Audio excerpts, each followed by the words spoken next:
नमस्कार। आज हम बात करेंगे उस बड़े आर्थिक बदलाव की जिसने भारत के बैंकों की नींद उड़ा दी है। लोन की मांग बढ़ रही है, लेकिन बैंकों के पास जमा होने वाला पैसा घटता जा रहा है।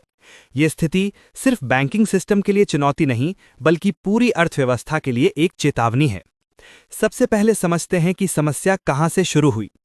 इस समय बैंकों का क्रेडिट ग्रोथ यानी लोन देने की रफ्तार लगातार बढ़ रही है। 17 अक्टूबर तक बैंकों के कर्ज में 11.5% की बढ़ोतरी दर्ज की गई, लेकिन इसी अवधि में डिपॉजिट्स यानी जमाओं में सिर्फ 9.5% की बढ़त हुई है। मतलब साफ है, लोग कर्ज मांग रहे हैं पर बैंक के पास देने के लिए उतना पैसा नहीं आ रहा। अब सवाल है कि डिपॉजिट्स की कमी क्यों हो रही है। इसका पहला कारण है कासा यानी करंट और सेविंग अकाउंट में गिरावट। कभी बैंक के लिए कासा सबसे सस्ता फंडिंग सोर्स होता था, लेकिन अब लोग अपना पैसा सेविंग अकाउंट में रखने के बजाय म्यूचुअल फंड, एसआईपी और शेयर बाजार में लगा रहे हैं। पिछले 10 वर्षों में म्यूचुअल फंड की इंडस्ट्री की ग्रोथ बैंकिंग डिपॉजिट्स की तुलना में 3 गुना तेज रही है। आज स्थिति यह है कि म्यूचुअल फंड्स का AUM बैंकिंग सिस्टम की कुल जमाओं के 32% तक पहुंच चुका है। साफ है, जो पैसा पहले बैंक में रखा जाता था वो अब सीधे बाजार की तरफ मुड़ रहा है। एक और बड़ा बदलाव आया सरकार की फंड मैनेजमेंट पॉलिसी से। पहले सरकारी विभागों के पास बड़ी रकम बैंक खातों में पड़ी रहती थी, लेकिन अब just in time fund management system लागू कर दिया गया है। मतलब पैसा सिर्फ तभी जारी होगा जब वाकई उसकी जरूरत होगी। इस बदलाव से भी बैंकों की जमा में कमी आई है। डिजिटल पेमेंट्स ने भी बैंक डिपॉजिट्स को प्रभावित किया है। पहले चेक बैंक में कई दिनों तक अटका रहता था, जिससे जमा राशि बनी रहती थी, लेकिन अब UPI ट्रांजैक्शन सेकंडों में निपट जाते हैं। पैसा आता है और उसी पल बाहर निकल जाता है। ये एक ऐसी हाईवे सिस्टम की तरह है जहां गाड़ियां गुजरती तो हैं, लेकिन रुकती नहीं।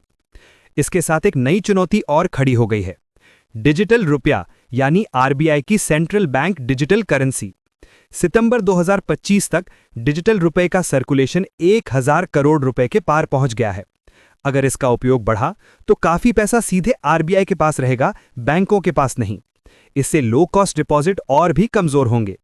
अब सवाल उठता है कि बैंक इससे कैसे निपटेंगे। सबसे पहला कदम होना चाहिए कासा मॉडल से आगे बढ़ने का।